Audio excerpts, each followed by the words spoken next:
Ms. Cohen is in court to prove to her husband that he's the father of her 1-year-old child. She says that her marriage is on the edge of divorce because her husband, the defendant, chooses to deny her child. In your case to prove to your husband that he is the father of your 1-year-old son, Kyrie. You say your marriage is on the verge of divorce because Mr. Cohen chooses to deny your young son. Is that correct? The defendant says that his wife brought another man into their marital home and she slept with him. He says he doesn't trust her anymore and he's forced to deal with the doubts of paternity, not knowing if the child is his. The plaintiff, however, says that her marriage is shattered and saving it is all she's putting her energy into. Right now, I'm trying to save my marriage because we are on the verge of divorce. I want to prove to him that he is the father of our 1-year-old son. He's my high school sweetheart. We met in the 10th grade. We started dating together for 7 years, married for 3, and I just really want... She says that she's hurt because every moment he can get, he points fingers at her about cheating. She says that he cheats on her too, quite admitting that she actually cheated. She says that the defendant didn't make her feel pretty after she gave birth to her child. He made her feel unclean, and that's what pushed to do what she did. I didn't feel pretty, and it just went from there. All right. Mr. Cohen, you hear your wife is saying that you all have both pretty much destroyed the relationship together, but now this paternity question. The defendant starts to tear up, saying it will really hurt if the child doesn't come out as his. He says he lives with his wife, but he can't get past something this big. He says he blames himself for their marriage failing, at least starting it. He wasn't ready, but he took on the role anyways, and that made him make very stupid decisions that may have brought them to court today. My friends was doing it wasn't the best choice, which led us here today. I appreciate the honesty. I do. And I appreciate you taking responsibility because... The way he found out she was cheating is quite tricky. He says he and his wife separated for a month, but they were still living in the same house. Crazy, I know. But then two people who have a history together can't really stay apart from each other, at least sexually. So the next month, they began having sex once again, but then he checked her phone one day, and therein lies the passcode, suspicious. I said, okay, what can I do? I used all Jasmine's 10 fingers on her finger to unlock her out. How? She had a lock on her phone with her finger. Right, so how did you use her finger? She was asleep at the time. That is messy. I mean, trust issues to that extent is quite a lot. After he got into her phone, he didn't find anything, but then all hell broke loose when he checked the notes. There he found 3 names, his and 2 others.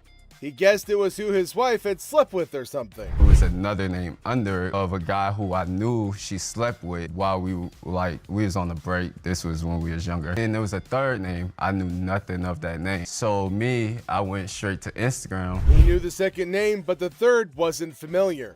He typed the name into Instagram search, and then the ooh la la birthed his doubts. He went into the man's DM and told him that he's having a baby, and then he started to confess, saying he only slept with her one time, and he didn't know about any baby, all without even asking who he was meaning. He knew who he was.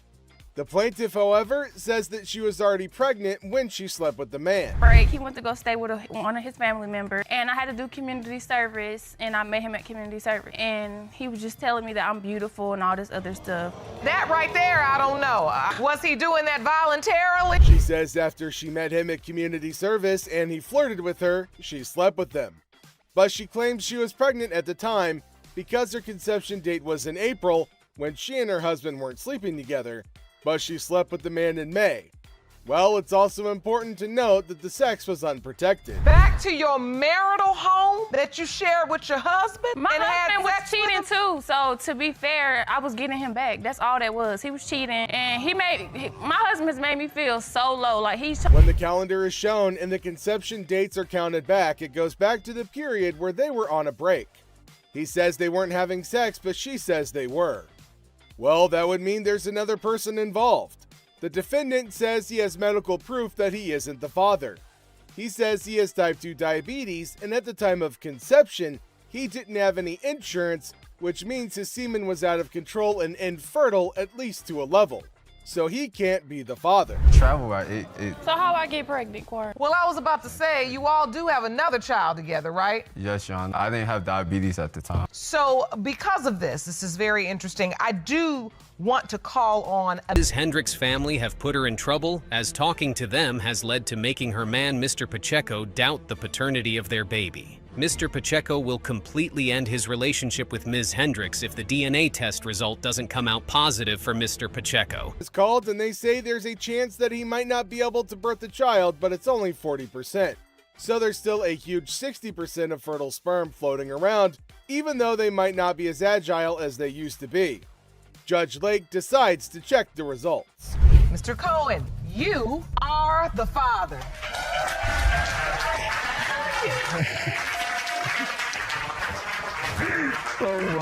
Mr. Roll is in paternity court to prove he's not the father of the defendant's twin daughters. He says that she's obsessed with him and that's why she wants to pin her babies on him. The defendant says there's no doubt in the world that the plaintiff is the father of her twins. Ms. Gadelian, you say there is no question Mr. Roll is the father of your twin. You say he left you with 2 babies and a broken heart. Yes, Your Honor. The plaintiff says that the defendant will borderline stalk him, come to his job just to stare at him and walk away. He says he found a lot of pictures that he didn't even know were being taken. A plethora of them. First, I want to say, Your Honor, she's obsessed with me. Why? She would take pictures of me. She would sit there, she'll walk past my job, staring at me. Then when me and my ex broke up, I seen like numbers of pictures that I never seen before. I didn't even know it was being taken. The defendant says she's not obsessed with him, that he's just hallucinating. She reveals how they even met in the first place. She would go to his job to get drinks, but then as the player, big flirt that he is, he would flirt with everyone there, and he eventually brought his bull to her door, and she gave him a taste of harmless flirts too. But then she went on Facebook and they started to talk. Facebook and whatnot, because I thought there was something going on. We were flirting with each other all the time. And after a while, he invited me over to his house. So you're saying you weren't obsessed, you were just interested. Right. He says the defendant knew he was in a relationship then when she texted him on Facebook. He says the picture of him and his ex were all over his page, but she hit him up anyway. Well, he did entertain her, didn't he? If you had a girlfriend at the time, how did you end up flirting and being in this full courtship thing with Miss Gadelian? Don't get quiet now. Your Honor, he was cheating. Well, that's character defining. The defendant says that when they first started courting, for lack of better words, she thought there was something there worth building on. But then they slept together before telling her that he has a girlfriend. After we already had slept together. Okay. I wasn't, when you came to my home, I wasn't paying my bills by myself. Someone else was living there. I had pictures on the wall. You had her at your house? Yes, yeah. Yes. I wasn't trying to hide it. But unfortunately for her, she started catching feelings for him. So the reveal of him having a girlfriend never actually changed anything, because they did keep sleeping together and all without protection. Just kept doing it. It was wrong, but we continued to do what we were doing. I wasn't gonna leave the girl I was with for her. It was just, I told her what the situation was, and she, in my mind, she understood what was going on. Then when she started catching... She said she told him that she was having feelings for him, and he told her he was having feelings for her too. And all that while, he was with his girlfriend. But then came the sabotage from the defendant. I'm out about this? Yes, Your Honor. She's Facebooked my girlfriend all the pictures, all the text messages that we had. Even after she broke me and my ex broke up, she continued to send pictures of that she's taken to my ex, even continued to talk to her. You sent her the pictures? She says that she sent the pictures after she became pregnant. She told him what he would do if she was pregnant, and he told her that it would ruin her life, and that gave her the push to ruin his life, at least on that level. Women. Told her that, I needed to tell her something very serious. I'm sorry that I did this. This was like a public service announcement. No, she needed to know that. So at that point, you were filled with guilt. Yes. He doesn't seem to think that he's the father, even though they were having unprotected sex together. Well, here's the reason. He found out she was married. Well, she says that she was in the middle of a divorce all that while, but the divorce was taking too long. Was Mr. Roll there? Did he participate in the birth of the babies? No, Your Honor. After I told him I was pregnant and everything, and after the whole thing happened with his girlfriend, he kept telling me, leave me alone. I want nothing to do with you. Well, apparently he wasn't there for the birth or anything. He says that another man was there, and that's why she didn't alert him. She said she did, and the man that was at the birth is her boyfriend. She asked him to be there to be present, but he just didn't care, so she left him alone, and her boyfriend did say he will be the father no matter what.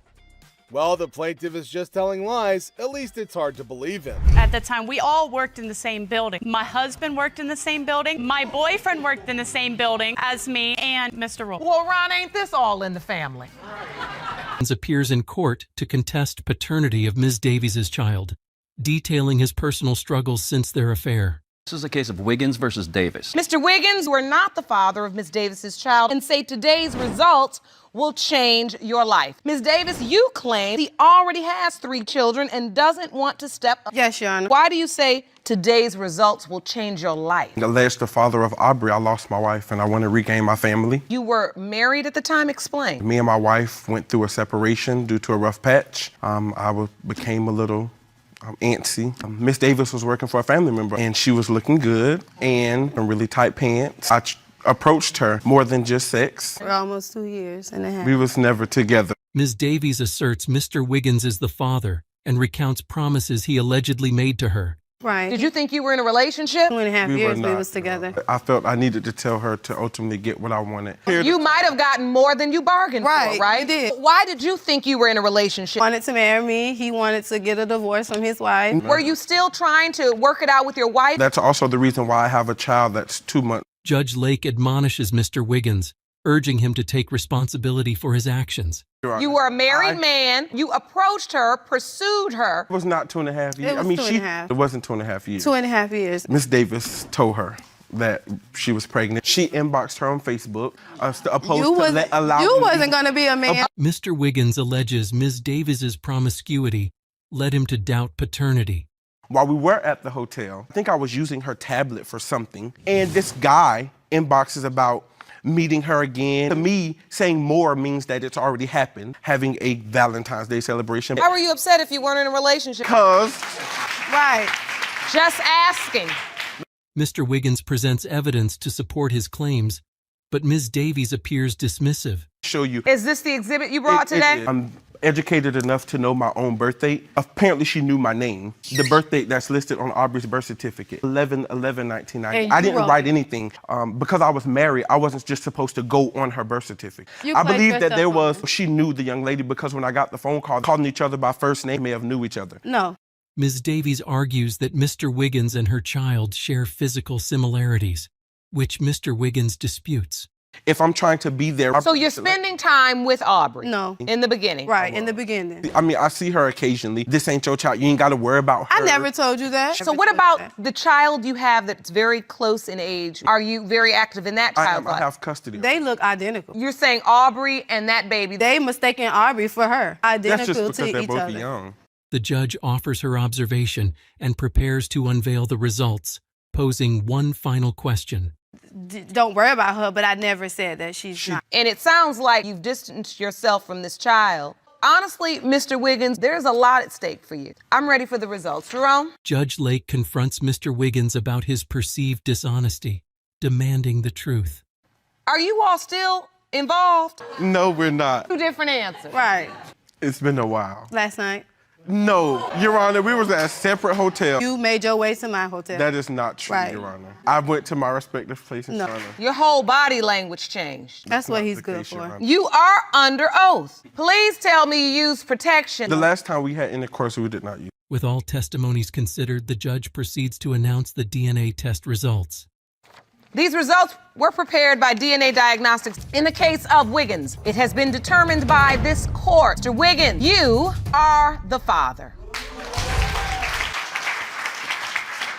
I've been going through this for a long time. It's his child. Right. You are the father. You have the clarity you need. I'm gonna take care of my child. You also have to deal with this thing. If it's true, last night, you could be back in here within a year. You said what you needed to say, because you pretty much admitted it in court today. And she's still laying down based upon those promises. I see what's going on here. It's clear as day. And you get mad when she go confront your wife. How do you be offended when you are just offensive? And continuously committing further offenses. If you're gonna try to put your family back together, then do that and leave her alone. You better than that. You deserve to be somebody's wife. You wife material. Do you understand? Yes, ma'am. All right, we have counseling and resources for you all. Stay out the bed. Court is adjourned. Now, she should have told him that she needed emotional support instead of going around cheating on him, knowing fully well that he's got a painful history. Cheating is never a mistake, but a conscious decision, and her actions have left some deep scars here. In this emotional episode, a woman admits to cheating despite knowing how much her partner trusted her.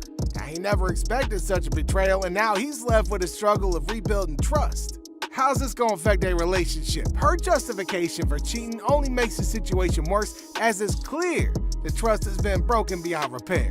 Will they ever rebuild a relationship after this emotional blow? Stick around to see how this unfolds in court. I just, it's happened to me in the past before. And I just have this doubt, and it's killing our family. It's killing the relationship I do have with the kids, and it hurts. It truly hurts. I can see that it really does. And you have an older child together, and this is destroying your family. Correct, Your Honor. And it's happened to me before. I mean, going back 10 years ago, I've had the same thing happen to me.